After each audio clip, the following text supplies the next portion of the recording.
Good morning to one and all. Once again, Hare Krishna, dear parents. Hare Krishna, ma'am. On behalf of Neve Nurture Plus, I wish all my dear parents a very, very happy new year. We welcome to 2021 with all bliss and happiness, and may you stay healthy throughout this year, unlike last year. And I hope everything is a new start and a new freshness comes to all of our lives, and there's happiness always. So God bless each one of us, and God bless all of you, right? So once again, on behalf of Neve Nurture Plus, I welcome you all to today's workshop by our esteemed educationist, Ms. Kalpana Mohan ma'am. So ma'am has been conducting many workshops for us. So I'm sure many are aware. But as you know, she's a teacher by profession, hailing from Bangalore, and she has a very vast experience of 35 years. And she served as a principal of Vidyashilpa Academy, ranked among the top 10 ICSE schools in India for over 18 years. And she has presented several papers at various summits and possesses a great passion for education-related activities. Ma'am has won several awards, and the latest being South Indian Women Achievers Award, which was organized in Chennai. She has won this award in the field of education. Congratulations, ma'am, from the entire team and from all the audience and parents present here. Ma'am motivates her teachers by standing as a role model in the act of giving back to the society. Now, quickly coming to today's topic. Just don't yell. It's inquisitive, isn't it? Yes, today's topic, of course, seems very interesting and informative. The distance between reaction and response is just a short pause. Very true. A reaction is instant. When you say or do something without thinking, that's the unconscious mind running the show. While a response, on the other hand, usually comes out more slowly and more responsibly. It's based on information from both the conscious and unconscious mind. This is just a brief about what is the difference actually, but more to it, I'm sure ma'am will add and she will enlighten us as always. And so today's topic is of utmost importance, and we look forward to your session, ma'am. Thank you very much. Welcome once again. Over to you, ma'am, for the session. Hare Krishna. Hare Krishna to all of you. Good morning. Very, very happy to be back on a new year, and happy new year to all of you. It's basically a very beautiful morning, very beautiful, nice day, and very new year. And we are looking forward, and we have a lot of hopes this year.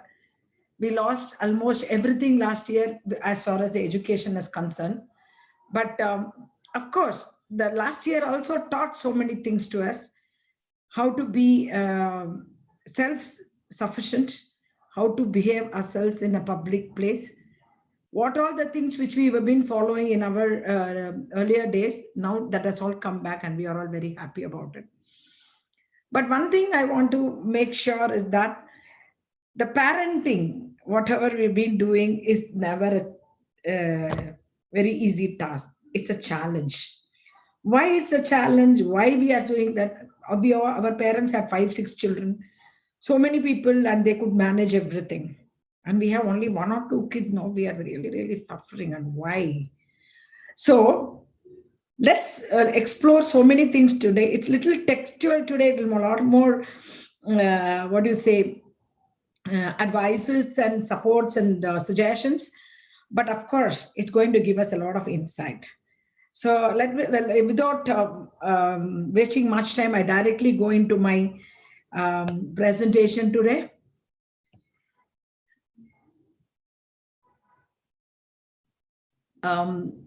I'll start from the beginning.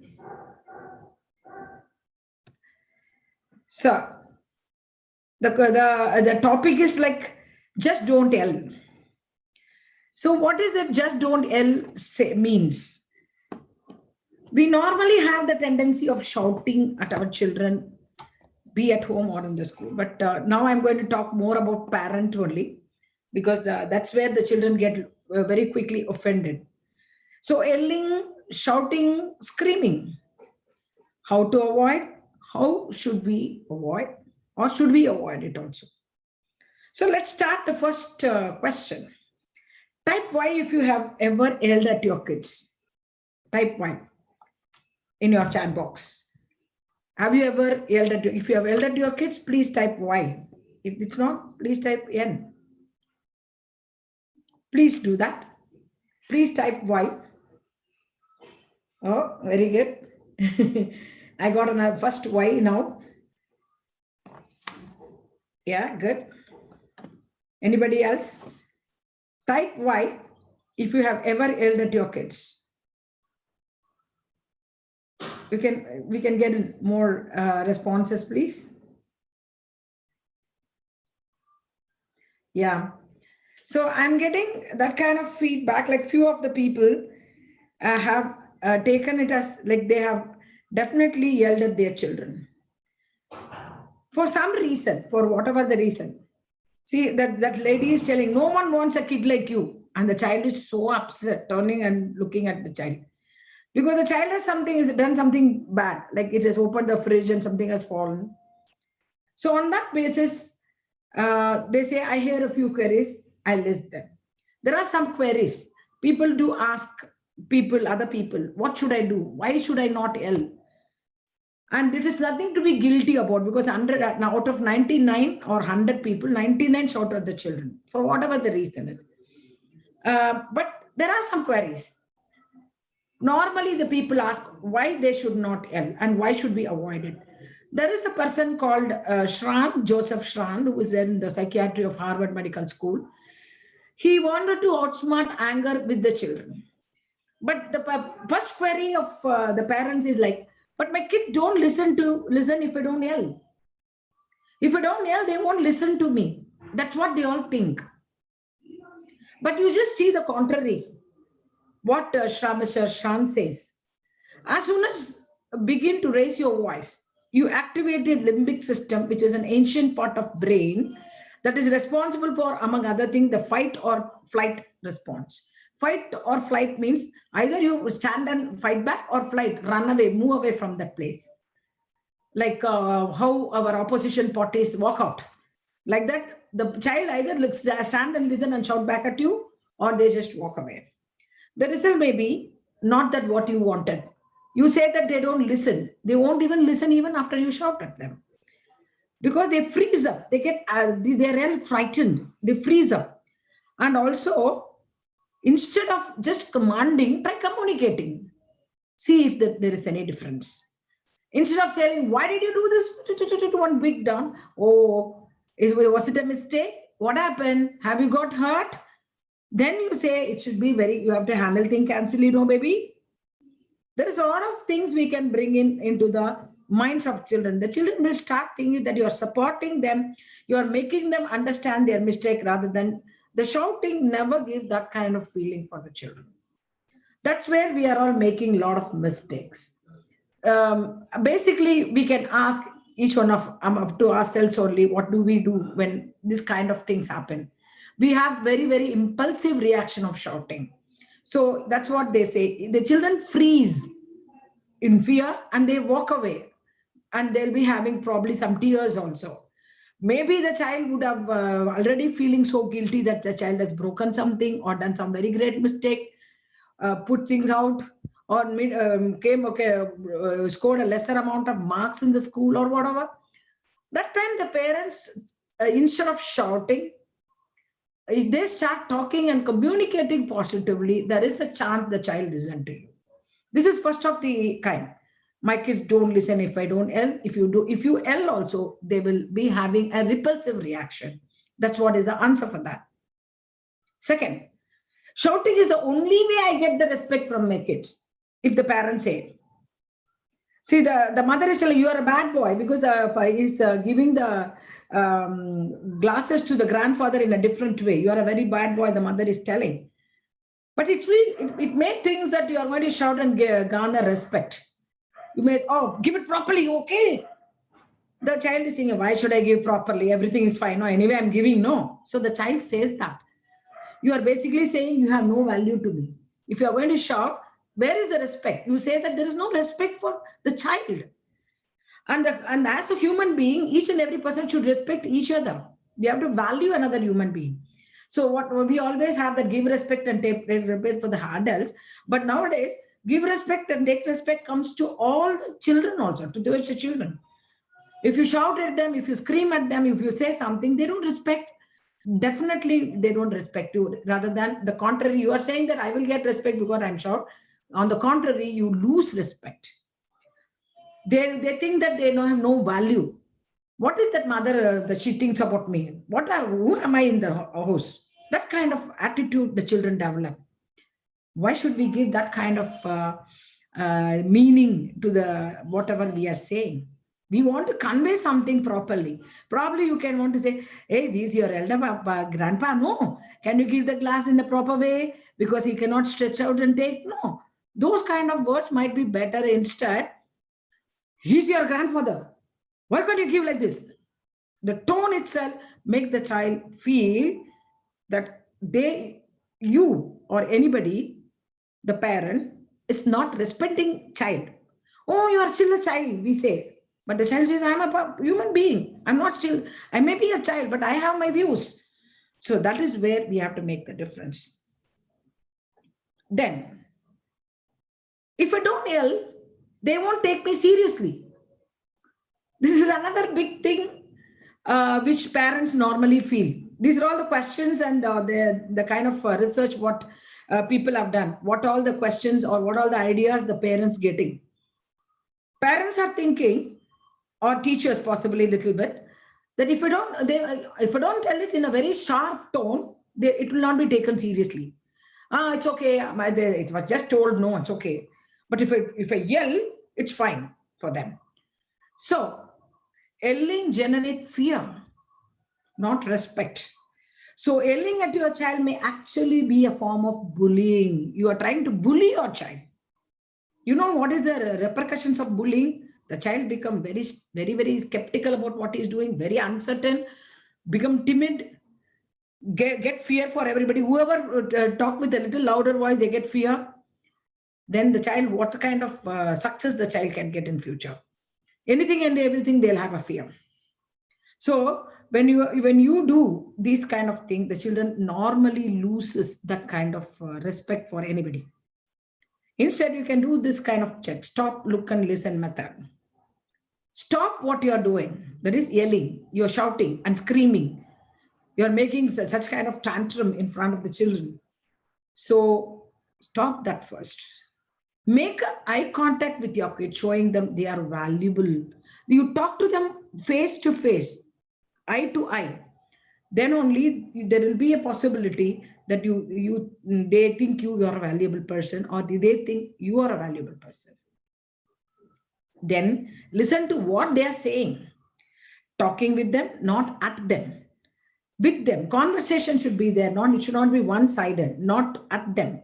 Talking with them and not at them. Talking at them becomes yelling. Talking with them become a collaborative conversation.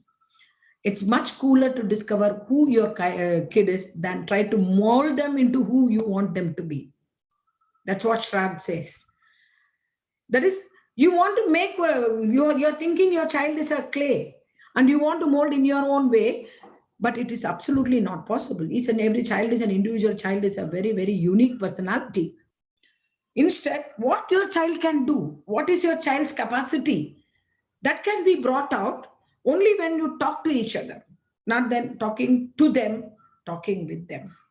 So there is a lot of difference that made there, talking with them, that can really, really bring in a different kind of feeling. They will take you seriously if you talk to them properly, with respect. And if you shout, it's bullying. Nobody wants to get bullied, that's for sure. Then, if I don't yell, I might spank them. That is, if I'm in an anger, if at all I shout, I'll be okay. Otherwise, I'll beat them and give one tappad proper. The old saying, spare the rod and spoil the child and all those things. That's all wrong, actually. We will get back to that. But if at all I don't yell, if I don't show my anger, finally I'll go and beat them once. That is again a very big thing, right? So just let's look at what should we do. For parents who have hit their children, it's important to step back and recognize that the way to get anyone to do anything is through respect and communication. When someone feels trusting, they will want to do things for you and in a way which you would never be able to get them to do through force. This is a very simple concept. I think we have done that little bit before when we did Chanakya. When the parents are going to be getting the trust of the children, I can talk anything to my parents. I can tell anything to my parents. My parents will understand me. That kind of trust we should generate. If the trust is created, they will do anything. In fact, the teachers also for some time, if they like the teacher, that if they say that the teacher is good for me and I can do talk anything to the teacher, then the parents, that the child will think that she's my favorite teacher. For whatever the subject she teaches, the child does very well because he likes the or he or she likes the teacher. Similarly, parents have to create the trust. The children should understand. The child comes and tells, Mama, I want to do this. Not even listening next second, one big shout. This is winter. How can you eat ice cream? Don't you think that it is COVID time? If you catch cold, what will happen? Dun, dun, dun, dun, dun, one big noise, Then the child will not come and tell anything to you. Probably it will go with somebody else and have ice cream also and come. And you don't know about it. Then finally, when the child becomes sick, you get very upset about it. But when you do anything, do force. Don't do. Yeah, what is this you are doing? I cannot. You are such a bad child. I can't even tolerate you. How much pressure you are giving me? All those things when you are talking to the child starts feeling my mother or father doesn't like me, or I'm an unwanted child here. That's a very sad thing to happen to any small child. If you think over little backwards, five children. My mother had 5 children. My mother, we all are not like probably all the other children, three, four, my sisters and brother are little okay. I'm a very, very naughty and very troublesome child. I always but if at all I get hunger and sleep together, I trouble my mother too much. Then my mother always say, first you should feed Kalpana. Let her eat first, then she'll become all right. So she knows my problem. When I get why I put tantrums? Because if I am hungry, I put tantrums. So immediately my mother somehow forced me to eat something, I'll become normal. So the mother understood what is my problem is. That's why she could manage with 5 kids. And with one kid, we are not able to understand what the child's problems are. Then we are at mistake. We are at fault. And why to shout at the child for that? So when the children are going to trust you, and then you give any task, they'll do it happily. But if anything to be done with force, you must do it now, means the children won't do. Why I should do now? What is my problem? And if you are going to do one hit also, the entire thing cut loose. The child is not going to listen to you at all. So you have to always remember, respect and communication to the child is the best medicine to come over your anger and make the child to do the work which you want them to do. Another one question is, this is a resigning. That is, I can't help it. I just lose my temper because it's so frustrating. So many work is there. A lot of things, and in between the child also troubles me. So I'm just getting anger. Just start thinking. Ask yourself. How many of you can ask yourself the question that what happened to me? Why I'm shouting at them? How many of you can do it? Please let me know whatever the things are. Please start putting in your chat box. How many of you can do what you are going to be when you are angry with your child? Please write 1 or 2 lines or whatever you want to say. Then, if you are angry and if you are having no other way, you can't help it. Don't believe me? You can still help it. How? If you are in the middle of screaming at your kids and someone you really respected, maybe your boss, there is a people and say, okay, Michelle Obama, something like that, very big people. If she come in, suddenly knock at your door, would you immediately stop the yell first? Yeah. Will you stop at this? Yes, you will. And blowing a top makes the kids feel alienated. They become strangers to you. and they feel devalued and they become distant from you. They'll move away from you. Instead, take a deep breath. We always, in our thing, we say, close your eye and count 10. You will lose your anger. That's what we say. So close your eyes and count 10. That's possible. And consider what you want to see happen. Approaching the situation from a calmer angle will create better results without causing emotional damage. When you take things in a calm way, when you are going to get angry and shout, which will yield a negative result, instead you can calm yourself down. Calm yourself, think. Actually, Shushma ma'am says that just keep quiet. Yeah, that's also one of the thing. In fact, my way of handling my child was like, the moment I know something is wrong he has done, I will just see him and I'll put my head down. My son, even today, at the age of 31, knows when I'm talking in the phone also that I'm not okay with what he said. Because why? I just keep a blank face. I won't acknowledge, I can't resist. I'll just say, it's okay. That it's okay is that the child will get, Amma, it's okay, ma. Normal, ma. It's not fine, ma. It's okay, ma. I will do it properly, ma. He will come and talk to me. So 2-3 minutes, the child make that realize, and after that he becomes normal. And I also talk to him continuously. No, Baba, this has happened. See, if you have done that, it should not. It's wrong. No, like that I'll talk. But I will show my anger in a different way. I won't shout. I won't scream. But I just keep myself calm. That's a very good methodology, what Shushma said. Just keep quiet. The children will understand that you are not okay. In the classroom also, when the children are making a lot of noise, I'll put my chalk piece down, I'll fold that hand, I'll stand and stare at them. That's it. They will know the teacher is not liking the behavior. So, children are very smart, definitely. And we lose our respect only when we shout at them. So we calm ourselves down is very crucial. Whatever I'm saying may be very difficult to practice, but it comes with practice. Definitely, first time, second time, third, fourth, fifth time, you will see it comes automatically to you. When continuous character roles become a habit, then your habit will never change. And the respect for the others on you will increase double, triple folded. So, when we can want to make a child do something without damaging the emotional aspect of the child, then calm yourself down and talk and communicate respectfully. Another very important thing, I don't have the time to reason with them. I'm saying you're all just talk to him, talk to him. Where is the time?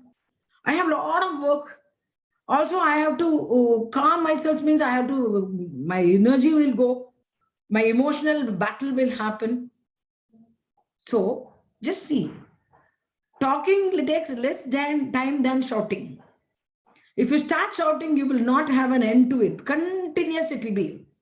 Some people I've seen completely shouting or continuously half an hour, 45 minutes about the same topic. But if you remain calm and conserve energy, your emotional resources will be taken for your work. Then kids will be very happy with you. With the kids, you start, okay, come on. Let me talk to you a little. Let me tell you what it is. 1-2 minutes. 1-2 minutes calmness and bring it back to your normal self. Then you become all right. Then the children will think, wow, my mother is making myself to become normal. I'll talk to my mother. The resources will be increased. I can work more. Instead, anytime when you start shouting, just think over how much time you waste on it, shouting at it. So it will not take much time to talk rather than to yell, isn't it? So that's basically we look into it. Then the damage is done. I've been yelling for years. That's what in the beginning I asked you a question. How many of you are yelling? One person has told because sometimes they don't listen to us. They don't listen to us because we are not telling them the way in which they want to learn. Is it correct? So the brain is remarkably fluid. It is very easy to move here and there. It's maturing, it's evolving, it's creating new connections. This is called neuroplasticity. Okay. In other words, it's never too late to change your approach. It's never too late to change your posture. Remember, showing your kids respect can rekindle their sense of self-worth. When is the last time you got angry with someone who was treating you with respect? Just think over. Respect lead to trust, and trust allows us to unleash our unlimited human potential. That neuroplasticity, that is, it is moving here and there. It can see, actually, normally the press people normally say that public memory is short. They will forget what has happened 10 years ago or 5 years ago and all those things. Lot of things have happened. 1990, there was a problem in Kashmir. So many people were raped, so many people were thrown out. How many people even remember it? It didn't come in paper. I was there in a 1990 person. I know what it is. In 1990, I was somewhere around like 30-year-old. But what? I've read those things, what's happening in Kashmir, but I don't remember now. But when 370 was repealed and everybody started talking, I started thinking, yes, something came in paper during that time. But it was not fully reported, okay? The complete what happened in Kashmir was not reported. So now if I start thinking, yeah, no, they didn't report. Otherwise, nowadays for anything and everything, one big debate is happening. That time the media was not that very strong, or the media was not open to all of us. There was not so many television channels shouting and screaming and things like that. So the public memory is always short. The mind is fluid. It can start looking into different aspects. So it's easy for us to change the mindset of the children if you change your mindset. That is better late than never. That's very important. When you are not going to if you are going to continue what you are doing, the things remain as it is. But if you are going to change your attitude, probably there will be some kind of change in your children also. But that's what the question is. When is the last time you got angry with someone who was treating you with respect? So many people are treating you with respect. But you, even your children want to have a lot of respect with you. And you shouted at them. And they get angry. If respect is given to the children or to you back or whatever, it is a common give respect, taste respect, there will be trust. Oh, I can trust that person. He's very good. And the moment the trust comes, all the potentials can be unleashed. It can be brought out. The children's potential can be brought out. See the mother hugging the child with warmth and how the child is catching the hand of the mother. You can see here, this place. The trust is formed here. That's a bondage, what we have formed. That is what we have to require. I have a query here. Ma'am, is it okay to yell sometimes when it goes beyond control, or we should think? What is beyond control? It's our definition. The beyond control is our definition. I'm coming to you. A lot of strategies I'm bringing it for you. But the beyond control is our definition. We need to think what is beyond control. We have to have rules that I'm getting into it just after this. I think I'll be able to answer that question then. Yelling loses effectiveness over time. A child who gets yelled at a regular basis will begin to tune you out. Tune you out. You will be out of their periphery. Mother always shouts. I don't want to listen to her. So that question, what is happening? How to discipline without yelling? There is a question, isn't it? That's a question. So let's see how we can do without yelling. First is establish clear rules. Resist the urge to yell, nag, or lecture. When you do, your words aren't likely to teach your child to do better next time. So first, clear rules. I want to do this. I have this. This is my house. Our house has got these kind of problems and this many rules and regulations. Please do. You have to get up in the morning without brushing. We will not drink anything. That's first rule. How much time you will take for seeing the net or mobile or whatever. Everything. The screen time. What time you will go do. It's little. It's not like military discipline. Something to create the day to start with some expectations. If you start yelling, urging, nagging, and continuously nag, do this, there is a possibility that you always tell the people, like, the moment you say something, you expect the child to do immediately within no time. But the child will say, I'll do it after 5 minutes. Mama, I'll come, mama. 5 minutes, mama. Like that. Say, no, no, no, you do it, no, do it. Keep nagging. The child will never do that work for you. Otherwise, there is a possibility that you can tell them, see, I'm giving you 15 minutes time, baby, you have to finish it. Then the child will start negotiating the time within herself. Amma told 15 minutes, no, I'll finish now itself. I'll go get up now itself. So something like that. We can create that kind of positivity amongst, I mean, I don't call it's also not positivity. I can also tell that the kind of interactions which are positive. That's what I can say. See, you have to go out at 10:30, baby. It's already 10 o'clock. You have to get ready by that time. Okay? Over. You have given the timeline. You have given the thing. And what they should do, they should get ready. Over. The child has to have the responsibility of getting themselves ready. The question comes, what if the child doesn't get ready by 10:30? First time, we can talk. See, I told you no. Second time, see, last time I told you, you will have to get ready and you didn't get ready. Now you don't say that I'm nagging you. So you get that your point of view correct on the child's time. So it all can happen with lot of interactions, communication. Whatever happens in life, the communication gap is something which is very great impact on everyone's life. So then what is the consequence? We have to tell it before. After finishing, you can't have new consequences coming in. Explain the negative consequences of breaking the rules. If you are 10:30, you need to leave, but you are not leaving.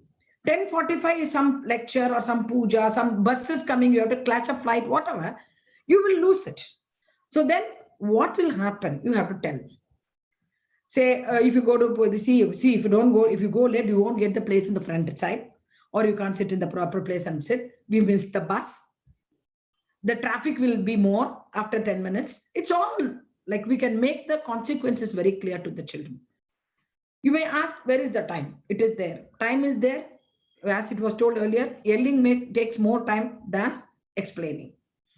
Use timeout, take away privileges or logical consequences to help your child to learn from a behavioral slip up. In schools and all, what people do sometimes earlier and all, if you see something called imposition, they'll write the same thing 100 times, which is absolute waste of time. There is no yielding. The child started feeling very irritated. Instead, what normally I say, please, I'll take out the activity time which they like so much, or they have to go arrange library books, something like that we used to say. At home also you can do that. If you're not doing the work which is given on time, if you are not going to do some kind of thing, today you will only do everything. You will keep the plates for everybody. You will wash the plates and keep. You will keep the glasses. It's not punishment, it's a consequence. It's not the child doesn't want to do that. But it will be doing for not doing something, then the child will start thinking, let me do that first and I don't need to do all the things unnecessarily with one kind of bitterness in me. So consider the consequences are likely to be most effective. We can take away the cell phone and keep. I'm not going to give you any gadget today. No gadget for you today because you have not done the things what I have told you to do. That's also possible. Maybe it is a little harsh, but still the child will feel, okay, that's the most interesting activity for the child. Maybe don't put television. Interesting match is going on. I'm not going to show you. Something like that, at least for 10, 15 minutes. So the child start realizing something instead of shouting. Keep in mind that the consequences that work will for one child may not be the same for another child. Each and every child has got their own interests and perceptions. So we cannot give, there is no prescription. If they does that, you do this. There is no prescription for that. Each and every child requires a different kind of treatment, different kinds of consequences. Probably each and every child likes different things. Taking away little out of it will make. I'm getting a question. So the child nags back if we take away his screen time for breaking the rule. He will keep repeating till we give up and save our time and energy. No, there only your kind of thing will be waiting. Like, for example, what he's telling, the child, go give, like that. The child comes behind you.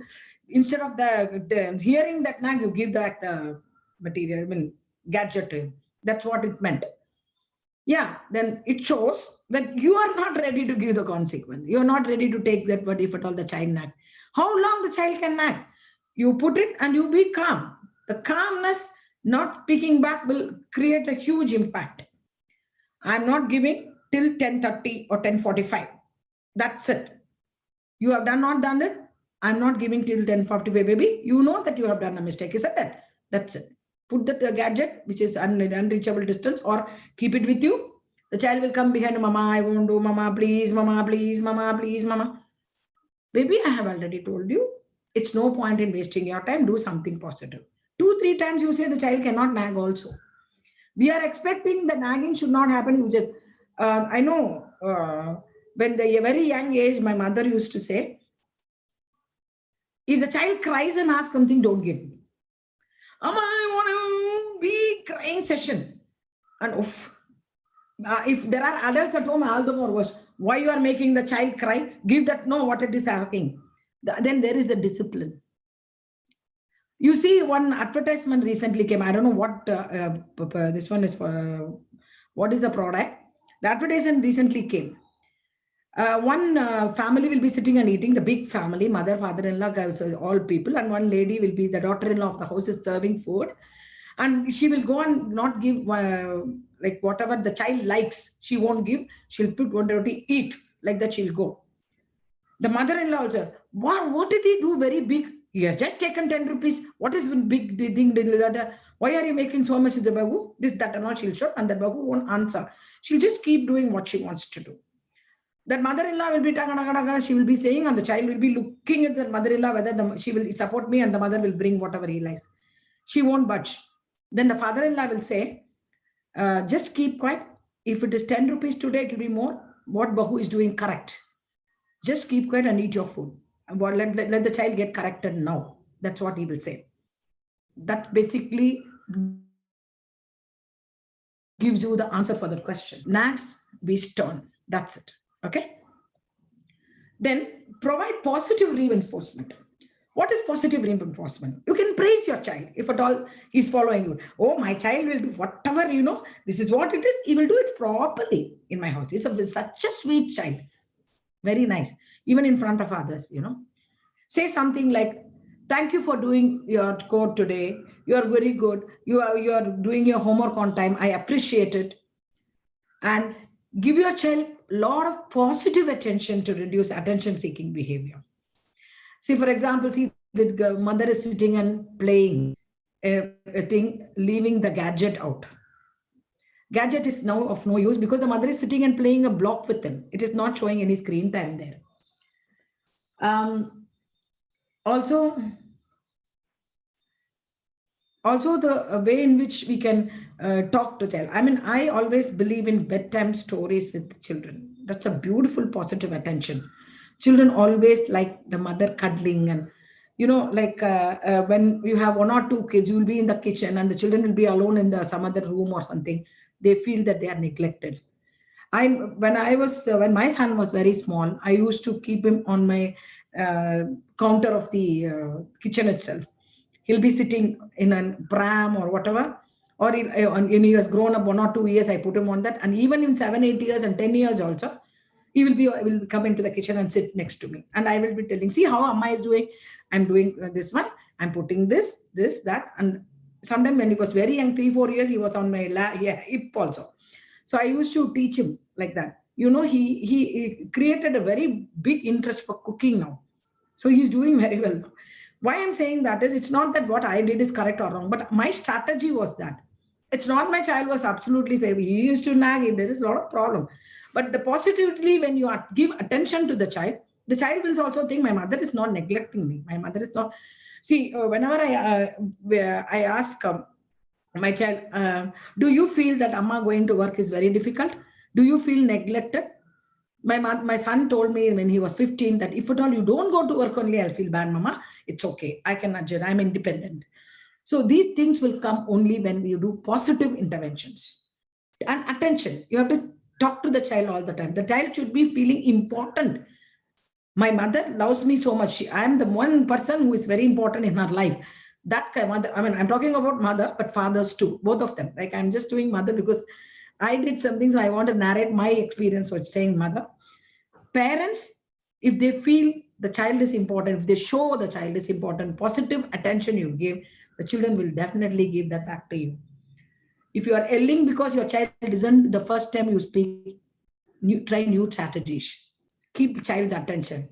You might want to practice giving effective instruction without raising your voice. See, Papa, this is what we have to do. Okay, shall we do that? Shall we do that?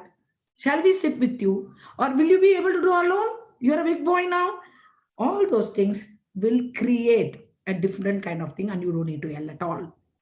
So that's something which I feel is very interesting, positive reinforcement. Still more positive reinforcement also there. You can try your own methodologies and that. Then for what you are yelling also you can think. You can think over for what I'm yelling, for what reason. If you find yourself yelling at your child, try to figure out why you react in this way. If you're yelling because you're angry, learn strategy to calm that down. This will help you to become a role model healthy anger management strategist. See, you just see, you must be angry with something, and so you are showing your anger on your child. That's also a possibility.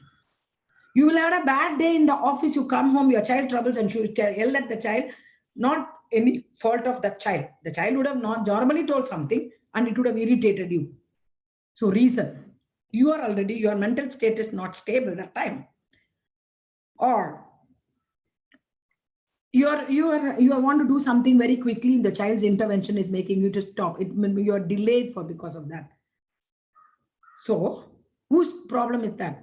If at all you want to do something urgently, you should have started a little early. You would do it in the last minute and you blame the child for getting disturbed. So think reasons. Think reasons why you are angry and why you are yelling. Maybe it is difficult for everybody to do that, but it is not that difficult that it is not impossible. It is possible. Because after all, finally, our lives are going to be with the children.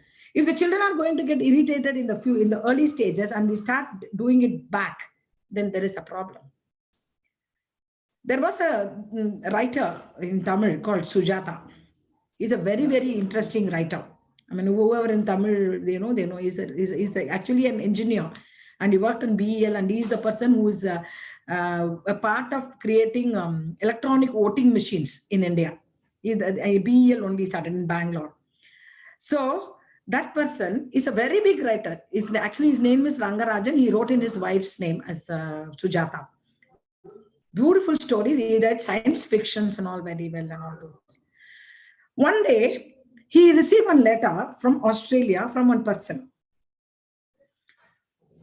The one elderly person, 60-year-old. It came from Australia, but the man came and met him in Chennai immediately after the letter was sent. So what was the content of the letter is that man has told, see, I have done so much for my children. From the younger age, I made them study. They become engineers and doctor, two of us, one engineer, one doctor. I worked for them. I was a normal government employee. I made them. I was a very middle class person, but I spent everything on my children. And they become very great. And they are all working in Australia now. But they are not talking to me at all. I am a 60-year-old man. I want them to talk to me. Please, can you, because you are a writer, and they like your writing so much, they both read your books so much. So if you talk to them, is there anything that you can do for me? Then this Sujata, because he was very this one to see, so sad, this old man is having certain problem. So he sends a letter to those two children who are living in Australia, one doctor, one engineer. Then he writes like, how can you do this? Your father has spent a lot of his energy and time with you people for bringing you so big, and you're all doing very well now. Even though you get a house for him, you have everything arranged for him, he's not happy because you're not talking to him. You don't even call him, it seems. Even when he was in Australia also, he felt very lonely there, and he came back without finishing his term. He wanted to stay 6 months, he came back in 3 months and things like that. Then both the children, they took an appointment from Sujata, and when they came to Chennai, they spoke to him. They told him, see, my father did everything. We don't deny it. That's why we are giving back everything to him, all the comforts. But not even a day, he sat next to us and told, come on, you are doing so well. Come on, let's do something about it. He wanted to pursue his dreams with us. He could not do engineering. He could not do medicine because of his family status. He has to come to job very early. So he pushed us and pushed us. He doesn't talk anything. Are you reading? Are you studying? Where are you doing? Why are you sitting? Don't go to play. Don't play this. Don't play that. Don't read story books. In fact, we read your stories without his knowledge. Like that, the children are told. Then Sujata wrote a small thing. This itself as a story. Please give ears to what children want also, rather than just pushing your thought through them. Disciplining continuously will never make the children happy with you. Later, they will come back to you in a very different way. Today, you want to talk to your children and they are not ready to talk to you because they never spoke to you. You didn't give the opportunity to talk to you respectfully. You always told them, do this, do this, do this, do this, and you didn't even listen whether they want to do it or not. So that will be the situation if we are not knowing reasons why we are yelling. We have to take the time out. We have to do, the situation is very, very bad, and we have to take some immediate action. You can discipline your child in a comfortable way. So it's very important that we talk to ourselves and we also understand how much respect we should give to the children. That makes a lot of difference in the lives of the children. If you are yelling because your child doesn't listen for the first time you speak, try to do, that's what we just did that. If you are yelling out of exasperation, develop a clear plan to address the child's misbehavior. Too much of problem, too much. That's what they have told, no? Continuous nagging. So then we need to make a plan neatly how to address the misbehavior. Often parents yell empty threats that they were never planned to follow through with. They just don't what else to do. That is, we don't know what we just say, hey, if you do this, you see, I won't take you out at all. Okay. In my life, I will never take, like that's when shouting is happening. Probably the same evening you will take them out. Then what is the respect for your shouting itself? So plan your consequences properly. Plan your consequences properly. What consequences? If there is any dangerous repercussions which is going to happen by the behavior of the children, then tell them or put them into little kind of practice. See, both the parents are having that kind of look to the child, and the child is not knowing what to do, sitting helplessly in the middle.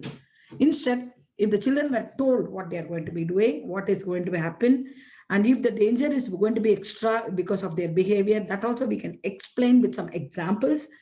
Or if really they're done, give a proper, correct consequence, which is going to be permanent. There cannot be like one time something, another time the same mistake. For one time you let them go, so second time you are, or five, 6 times, then they continue doing, all of a sudden one day you shout and scream. So the consistency also should be there. The planning of what consequences, normally what we should do, what we have to be, we are allowed to do. Those things. Beating, screaming doesn't give any results for such kind of things. Then again, we can do warning. Warnings when appropriate. Keep continuously shouting and screaming and giving warning and threats will not work. Instead of giving, yelling, give your child a warning when they don't listen. If you use when and then phrase, it lets them know about the possible outcome once they follow through. Say something like, when you pick up your toys, then you will be able to play with the blocks after dinner. When you keep the place clean, you will be able to play with me, or you will be able to see television, or you will be little negotiation. Yelling often lead to a power struggle. Who is better? The child yells back, bad it is. Disrespect. The more you yell at the child to do something, the more defiant they are like to be. They will never do. Self-discipline is very, very crucial. Children should do things even when you are not monitoring them. That is what is called self-discipline. If you are, when mama is there, you do something. When mama is not there, you do something. We also do that. When sometimes our boss or anybody is there, we do differently, and nobody is there, we do differently. I've seen so many people doing it. So discipline, self-discipline is that even if people are monitoring or not monitoring, very simple. One painter, he was sculpting a small statue on the top of the Gopuram tower, temple tower. Then he was very seriously doing, he was very keen in making. but he got a small error. So he discarded and started doing again. One person next to him, he told, internet is going to go up and nobody is going to see. No, they will not know that you made a mistake. That's what that person told. Then the sculptor told, I know, no, that I made a mistake. It will not, I will not, never able to forgive me. So that is called self-discipline. We can do that kind of attitude change in the children if we really talk to them, make them do work properly. So it's a very beautiful composition how to make the children in the self-discipline, or disciplining them itself is a big art. Do that with a lot of happiness, so that the kids are going to be with you all the time. And finally, follow through. What are we do? We just follow through. Avoid nagging or repeating warning again and again, same warning. If you don't do this, will happen. This, you don't do this, will happen. Definitely, several time. Instead, you give the instruction and follow. See the consistent discipline factors. That's what I was just telling. Keeping in mind that taking away electronics for 24 hours or assigning extra course will help your child to think twice after breaking the rules again. In fact, I told you this before. Those consequences will be more effective than raising your voice at them. The consequences which they like, cutting them, avoiding in them, getting their choice little bit, can be a better option than shouting and screaming. So you see this scream, this is a positive intervention, this is a positive, this is a positive intervention, this is a positive intervention to make a happy family.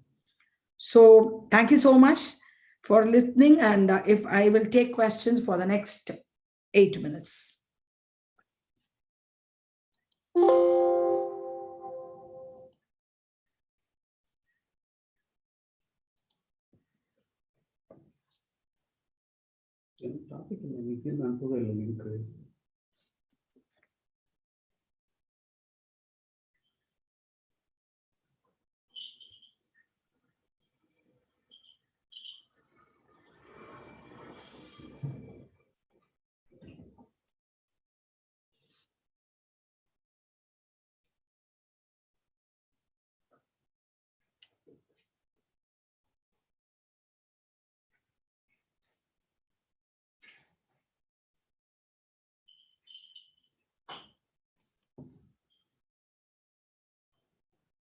I'm waiting for the questions.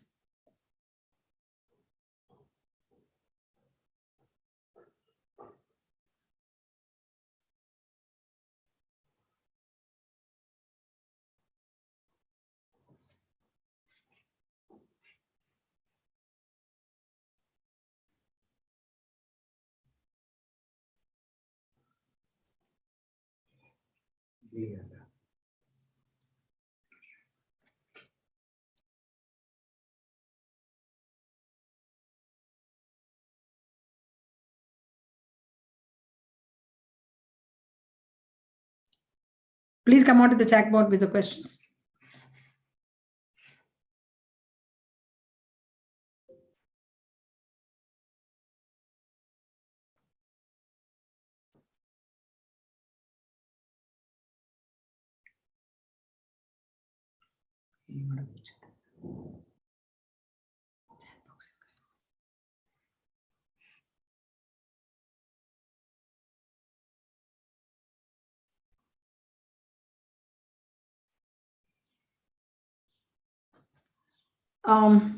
The question one is on when and then approach, he also start the same back with us. When you will do this, then I will do that. Hope this is harmless at emotional level. Yes, there is a possibility the children come back like that. It is harmless, but at the same time, it should not move away from your objective. What you want to do with your child, you have to be very clear on that. And also, never ever say that you cannot do this, you cannot do this, you can do this, etc. Let's make the rules very clear that it is, if there is a mistake, there is a consequence. But if the children says, if you make a mistake, there is a consequence, then there is an issue. So we need to be very careful that we don't make that mistake. So next week, we are going to see that only, like how you can be a role model. So, but yes, the children definitely will come back, because today's children are very smart, and they will say, if you do this, I will give this. The punishment goes equal to you and me. possible, but it is harmless. Exactly what you told is correct. And one more question is like, how to make others in the family realize that yelling is not an option. Yeah, but I want to tell you something. The children respects and regards parents as one short authority on them. They won't mind other people shouting. In fact, you know what?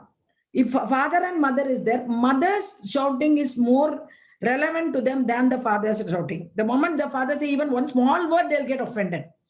So the authority for the children to shout or correct the children according to the children lies only with the parents. They consider all the others other people only. They will just ignore it. So you don't need to worry that much. But as I was telling you about our grandparent interfering, there is a possibility. So we can tell the grandparents, see how you brought up your child, I should bring up my child. So please allow me to do whatever you want. I mean, there is a lot of confrontations and conflicts happen between the adults, but that's still worth it.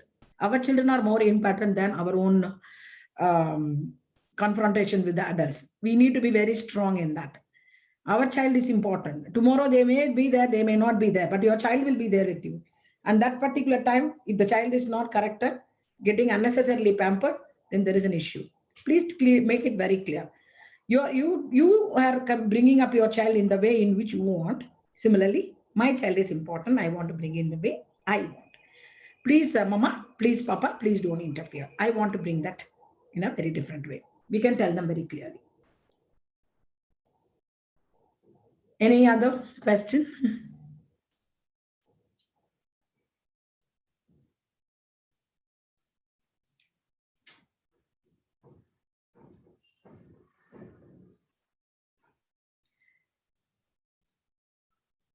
Any other question? In general, finally, to conclude, what I want to say is, see, we are all here to live very happy life, and we are all going to have probably one kid or two kids. In that kind of scenario, if we are going to have complete confrontation all the time, talking and breaking rules and making things unnecessarily or unpleasant, then the life is going to be very difficult to manage. As the children grow up, they will keep that grudge in their mind. My mother never allowed me to do whatever I want, or my mother always yelled at me. My father always yelled at me. He was always nagging me. Those kind of things will stay in their minds very, very strongly. When that comes out, when they are becoming old, you will not be able to do. You will not even know that you have done that. And finally, when it was pointed up at you, then you feel very, very upset, and you won't even be able to take it. Oh, my child is doing this to me. I thought I was correcting my child. So then finally you will end up in a very disappointing way. I didn't bring my child up properly, or I have been disliked by my child. That's very sad. Any parent should not have that. So stop yelling, start talking. Happy life. It will become a very good thing in future. Happy parenting. We'll get back to you later for the next session. Thank you, Value Plus and Yadushaila ma'am. I'm very happy to be a part of it, and thank you so much about it. Thank you, ma'am. Lovely session. Very, very beautiful, very insightful. I'm sure parents would have taken a lot of tips from this session. And yeah, considering our busy lifestyle and what we all parents are juggling every day, I think your session is an eye-opener wherein we need to be very conscious, and we need to respond to our children, take time, stay calm, which is very, very challenging actually. But we need to work. Yes, ma'am. We need to work on ourselves and be very, very conscious when the child is, when we realize that we are getting into that mode of getting angry. So we need to stay calm and quiet. And your tips have been very handy today. I'm sure parents will think about it and they will implement these things in their lives. And because it's a better connect between the child and the parent. Your example of Sujata was very, very nice. So we don't want our children to blame us through somebody. We don't want them to tell that this is what you did. So that is the last thing we want. So thank you so much, ma'am. Thank you very much. So there are fine tips like yelling generates fear, not respect. Talking with them, not at them, is excellent. And parents should create trust. Very, very important, ma'am. And close your eyes and count 10. I still remember my mother, my grandmother telling us all this. So thank you for that. And examine the reasons. Very difficult to plan, very difficult to do it, but it still is, we can. Yes, ma'am. Yes, ma'am. So that's what I said, ma'am. We will all try to be conscious on what we'll not try to react, but we'll try to respond. Such a wonderful session, ma'am. Thank you so much. Thank you for your time once again. And thank you, dear parents, for joining us. And we look forward to all of you. Please spread the word. We have such wonderful sessions. We want more parents to benefit out of these sessions. Our next session from ma'am will be on January 23rd. It's again based on you are my role model. So it's again based on parenting. It'll be definitely useful, I'm sure. So please give your valuable feedback in the feedback form. And please share and like our page, YouTube page, Values Plus page. And we look forward to you in our next session. And stay safe and stay healthy. Happy New Year once again. Hare Krishna. Thank you, ma'am. Hare Krishna. Hare Krishna. Thank you so much. Thank you, ma'am.